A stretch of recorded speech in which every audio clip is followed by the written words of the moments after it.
Good morning, Ma'am Sheena, and good morning, classmate.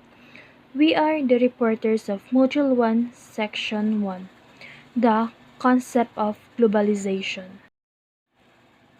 At the end of this section, you are expected to first, examine the various conceptions of globalization.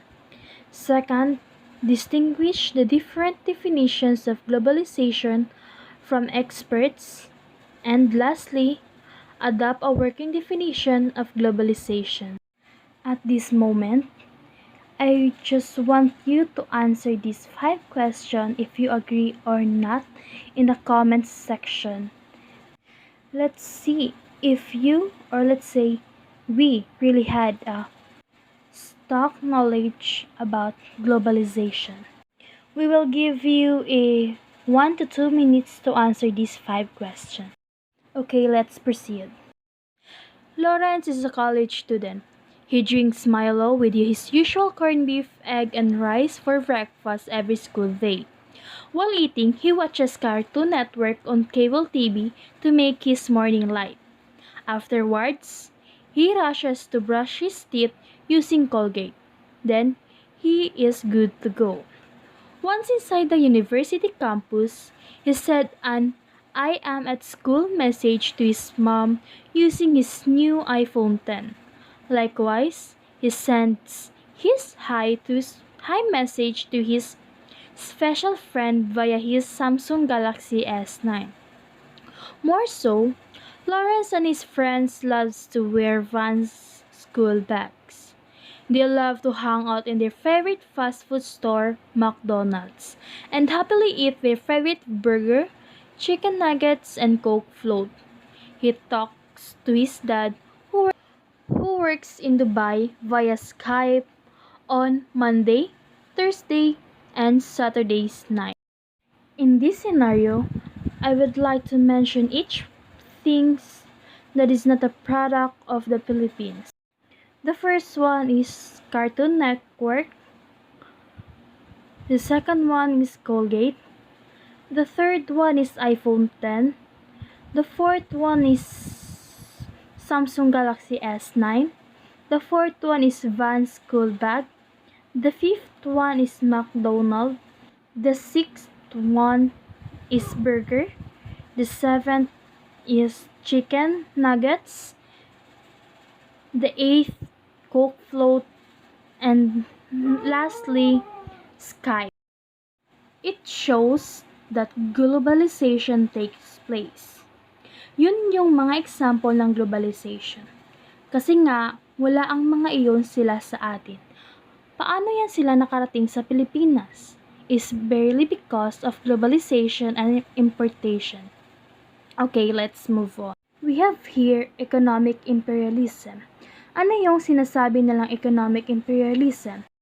Economic imperialism is a situation in which one nation assumes economic power or influence over the others. For example, China. We are being influenced by the product that has been mostly produced by China. Marami yan dito sa Pilipinas, right? Ang ibig sabihin ba nito ay we are being influenced by the economy of the another country? Maybe that is true. Economic imperialism, ito yung mga panahon kung saan we have been influenced by another country. Okay, next. Americanization of contemporary Filipinos and Westernization. Westernization. Ito yung panahon kung saan alienated na yung ibang Pilipino sa sariling lahi natin, sa sariling konsepto kahit man lang sa kultura natin o sa mga bagay-bagay na meron tayo. Pero ngayon, yung ibang Pilipino ngayon, mas gusto pa nila yung mga bagay-bagay o kultura na meron ang ibang bansa. So, this is what we call Westernization, mainly because of colonization and because we are the product of colonization. That is why we are being easily to influenced by the other country. So, Americanization of contemporary Filipinos, dito natin nakikita the outlooks of traditions of Filipinos na unti-unti nang nawawala sa atin. So, that is the Americanizations of contemporary Filipinos. And what is globalization? Globalization is phenomenon. It is something that is difficult to understand. According to Rich of 1998, it is a term of whose meaning is obscure. Ibig sabihin, hindi klaro. According to Scottel of 1995, globalization stands for quite a large public spread across the world, thus one of the defining terms of the 20th century social consciousness. What is globalization? Rosenau recognized globalization that is not the same as globalism, which points our aspirations for an end state of affairs wherein values are shared by or pertinent to all the world's 5 billion people, their environment, their roles as citizens, consumers, and producers with an interest in collective action designed to solve common problem, nor it is universalism. Universalism is the values that embrace all humanity. So, globalization is a very broad term. Authors and scholars would often associate the term or the concept as a process, condition, or an ideology. However, the only certain thing of globalization is the phenomenon or an event, and it is happening now. There is no single definition for globalization based on my research. Even scholars, experts, economists, they are finding hard to arrive at one definition which is true to all experts or scholars. For instance, Rosenau, he defined globalization more on what it is not rather by what it is, and he used the term globalization as universally or universalism to contradict the theories or the concept of globalization. So meanwhile, McGraw defined globalization as something that is comprised of multiple sameness and interconnectedness that go beyond the nation states. So if we are going to connect this to the definition given by Rosenau, we can conclude that globalization is really not universal, meaning it cannot be shared by all of the world's population. However, what sure is that there is multiple sameness and interconnectedness as McGraw described it. So what does that mean? For example, online shopping is a trend now, even in the Philippines, China, and United States, and a lot of shifting services and food.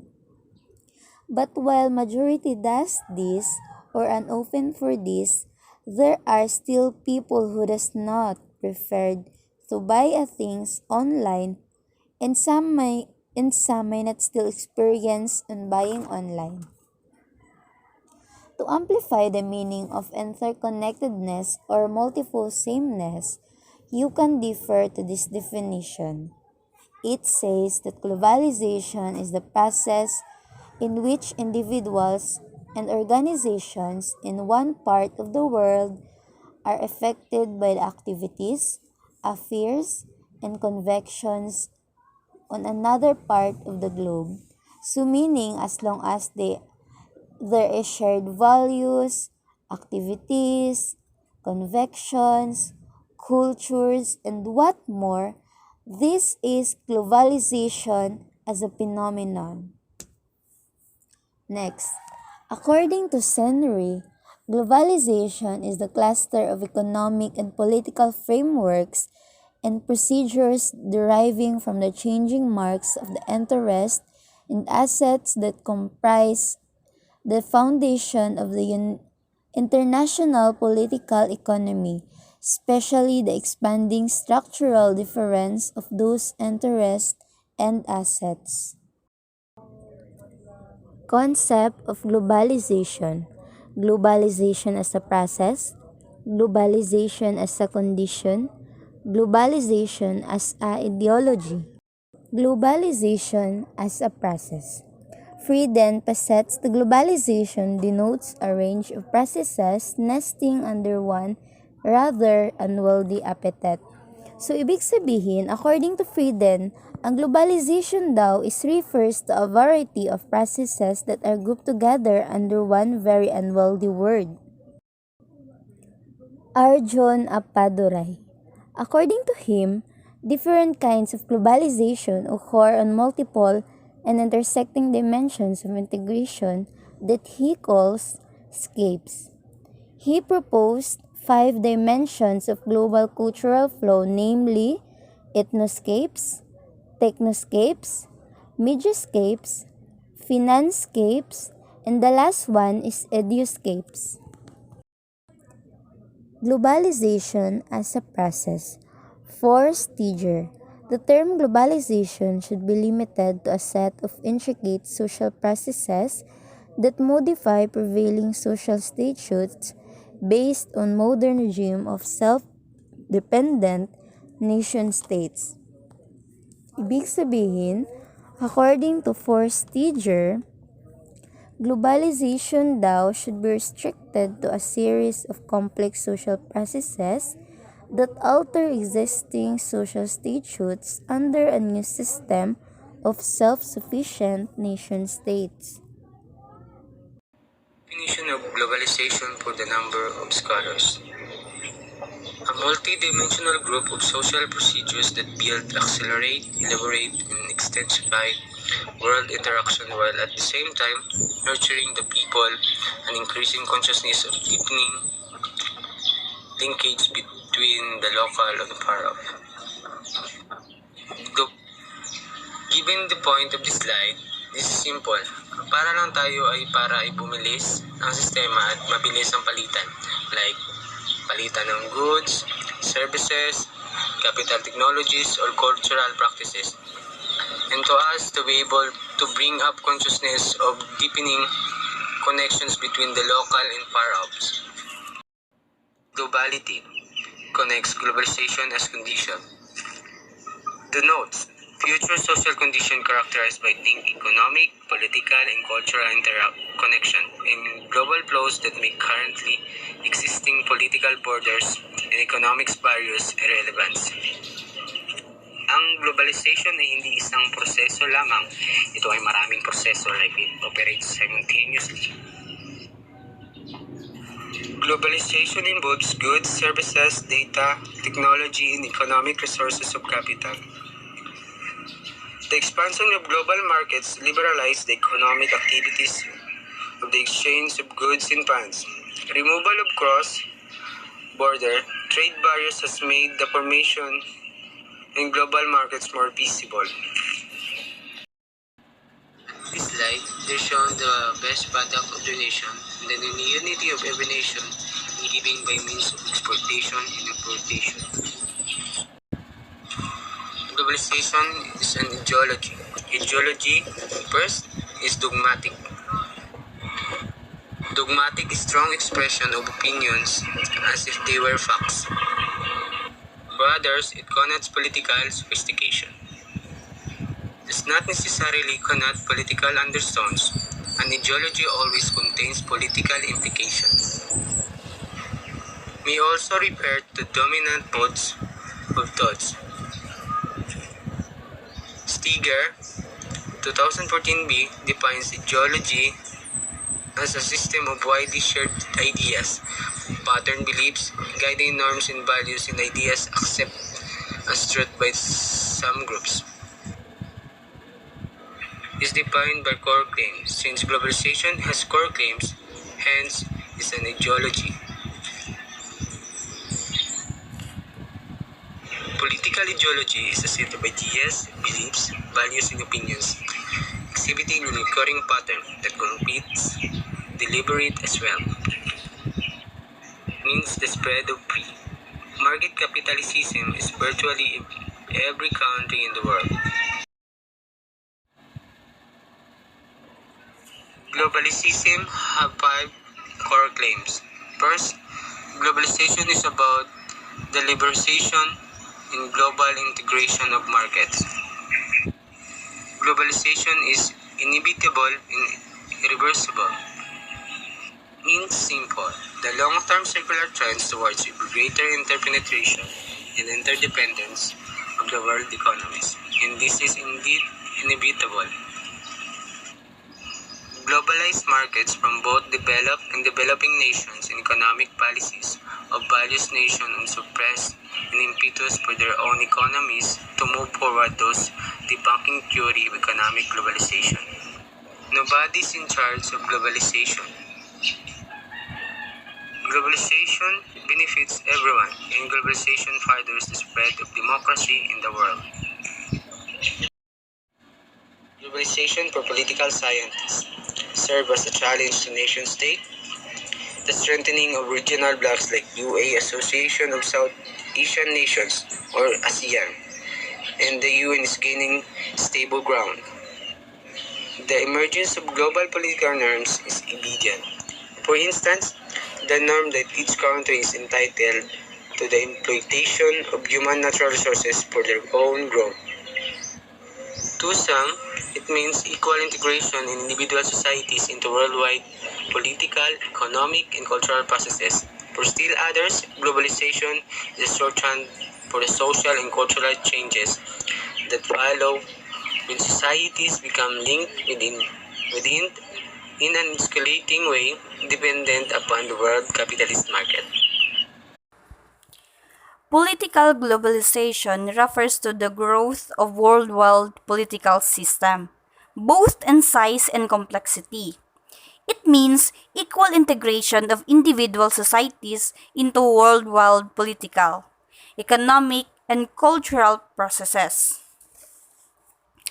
Businessmen and investors can already demand what they want from the nation state that would advance their interests. Some of them prefer to go to countries where they can earn more with the less cost. Some corporations have bigger revenues than the gross domestic product or GDP of some countries. It means that businessmen and investors are naturally capitalists. They tend to gain than to lose. They prefer profit than anything else. Whatever lies ahead and whatever the obstruction. Maybe corporations compete with each other to gain more revenues and excel in various investments, where they can earn more with less cost. For the next slide, globalization for an economist means increase of free of trade, speed of trade, global economic organization, and regional trade blocs. The expansion of free trade allow governments not to restrict the importation of products nor impede the export of local products. Importing and exporting are done in just a millisecond through technology and the internet.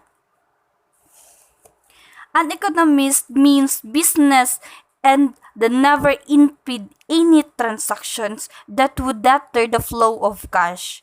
Exportation and importation being done in just a matter of time because in business, time is gold.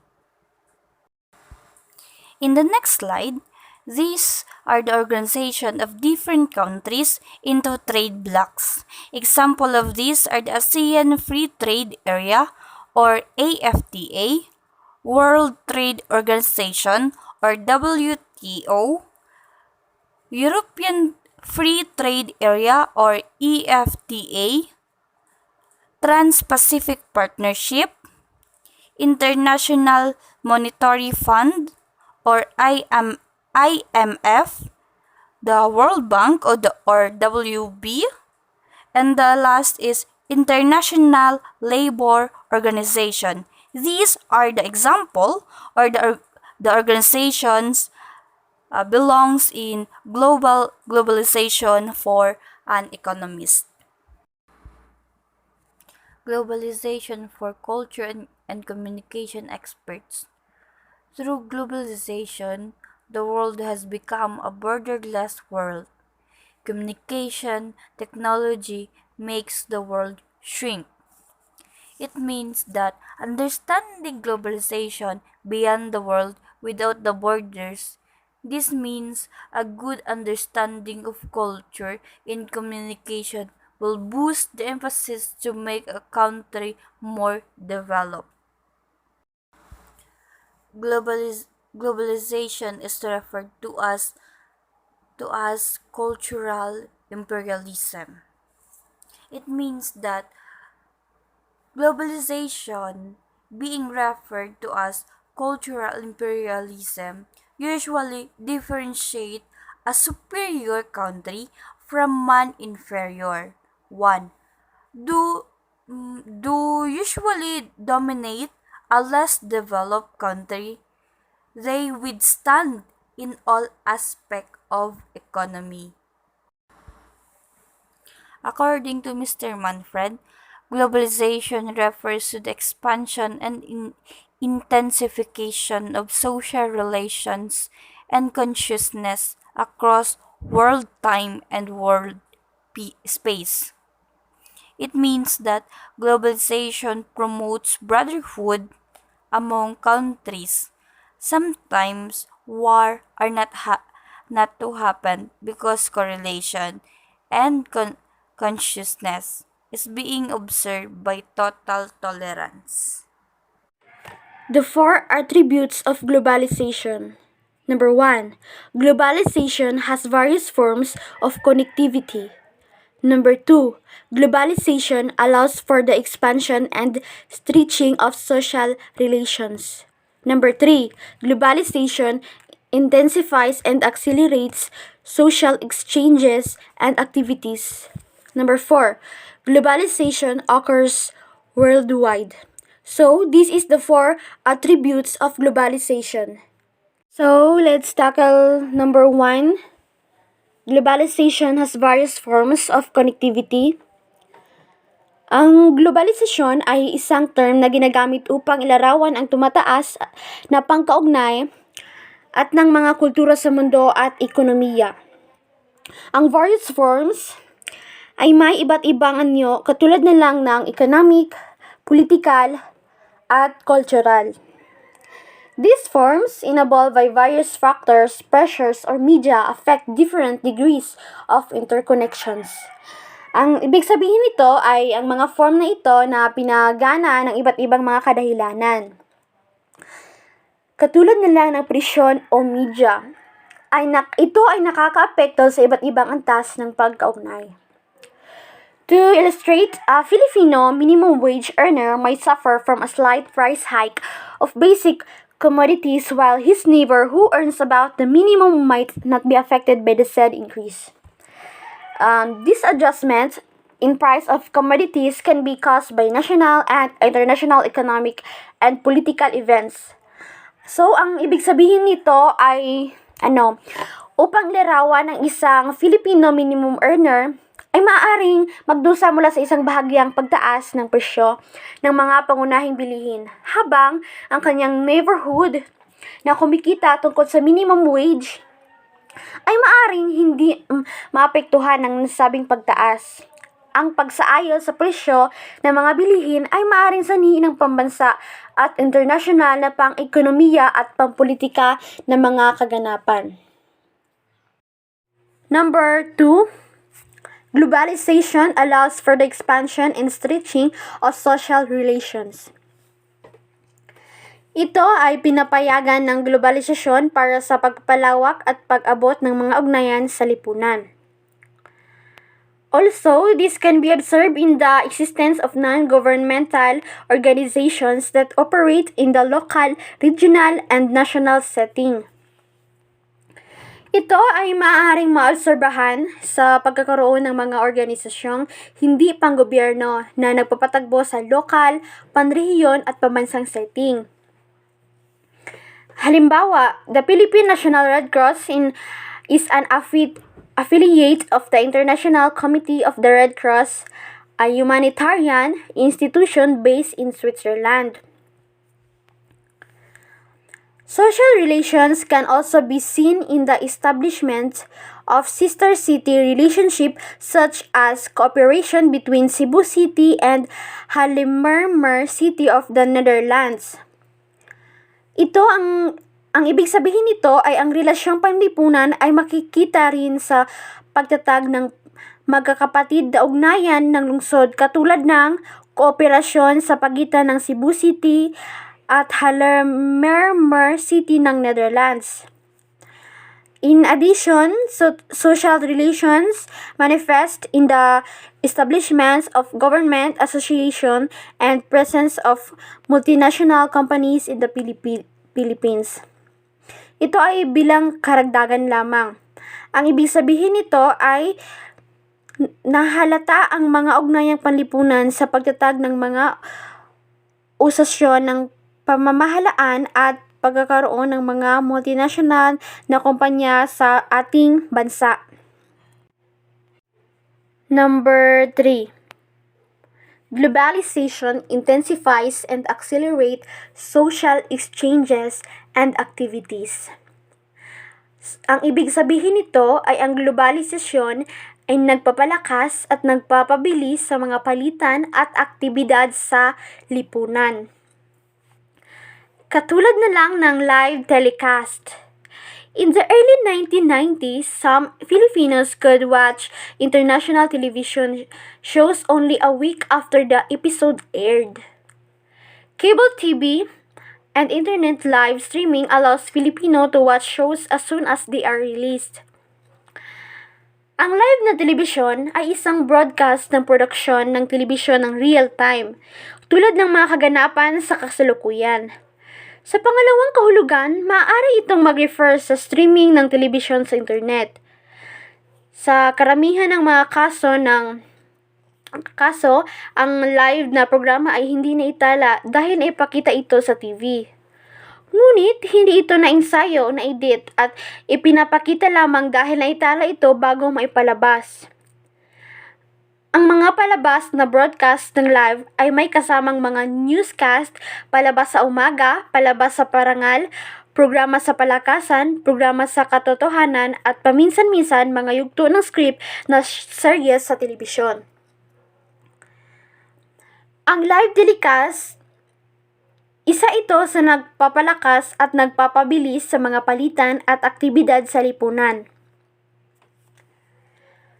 Snail mail to email. Mail can be sent instantly unlike the mail courier delivered letters of the 1980s. Ang mail ay maaaring maipadala kaagad, hindi katulad ng mail courier, naghahatid ng mga titik noong 1980s. Kasi sa ngayon, mahirap isipin ang isang oras nang walang email. Para sa marami sa atin, nagsisimula ang ating araw sa pag-check sa ating email. Ginagamit natin ito upang magpadala ng mga mensahe sa buong mundo. Halos agad-agad. Mag-sign up para sa anumang serbisyo at malamang na mahilingan ka para sa iyong email address.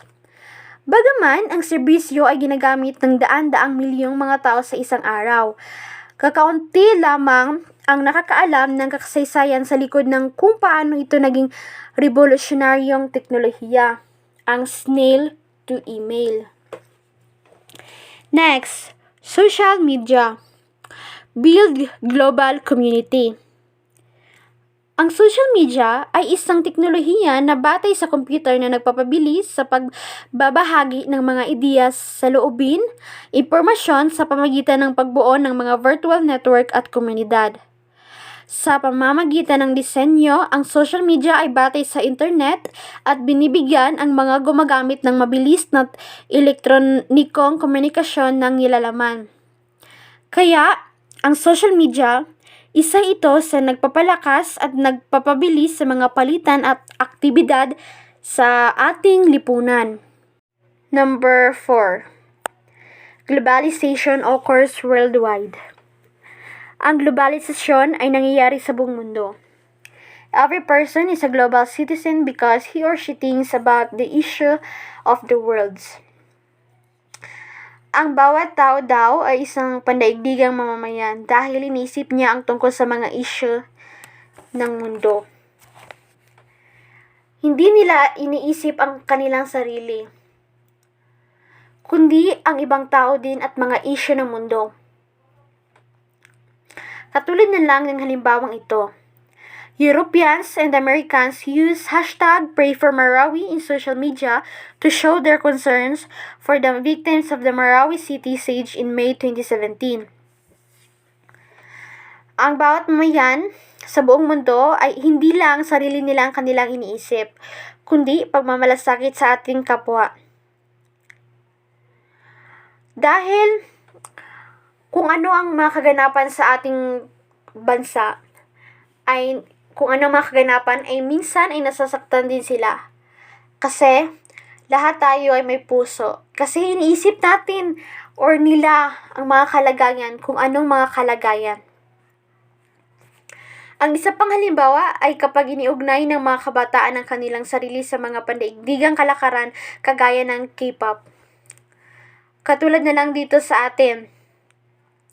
Ang mga teenager, sinusuportahan nila ang mga K-pop kahit hindi sila Pilipino. Kasi ang bawat mamamayan sa buong mundo, hindi lang sarili nila ang kanilang iniisip, kundi pag-iidolo din sa mga K-pop group. Katulad na lang ng grupong EXO, BTS, Blackpink. Sila ang sikat ngayon sa K-pop group sa buong mundo. Dahil sa galing nilang sumayaw at kumanta. At mapagmahal din sila sa kanilang mga fans.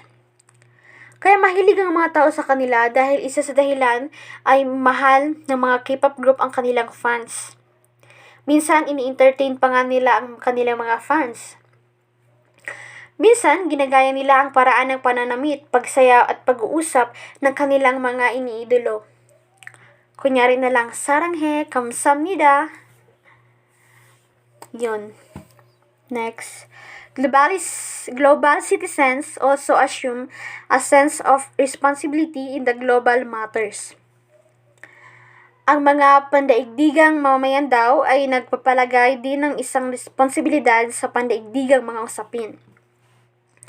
Isa sa napakagandang example is the participation of global citizens in Earth Hour every third Sunday of March and the expression of concern from the international community for the alleged human rights violation of the current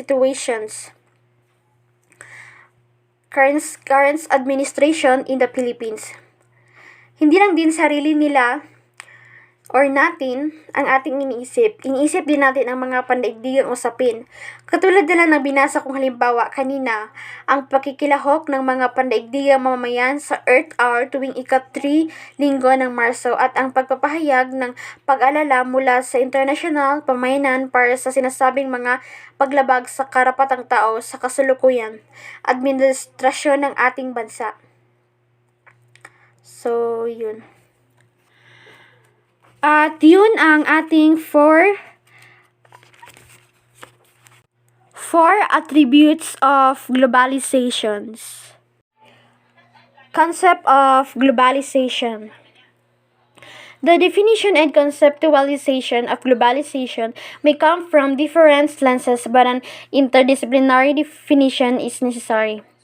Some scholars consider it as a process, a condition, or an ideology. Experts from different fields of social sciences also define globalization based on their specialization of expertise, but a working definition has encompassed all definitions of and nations about globalization. Steger's definition is the most unbiased working definition. Ang globalization ay nanguhulugan ang bilis ng mga paggalaw at palitan ng mga tao, kalakal at serbisyo, kapital, teknolohiya o kasanayan sa kultura sa buong planeta. Ang isa sa mga apekto ng globalisasyon ay ang nagtataguyod at nagdaragdag ng mga pakikipag-ugnayan sa pagitan ng iba't ibang mga rehiyon at populasyon sa ating mundo. So, yun lang at maraming salamat.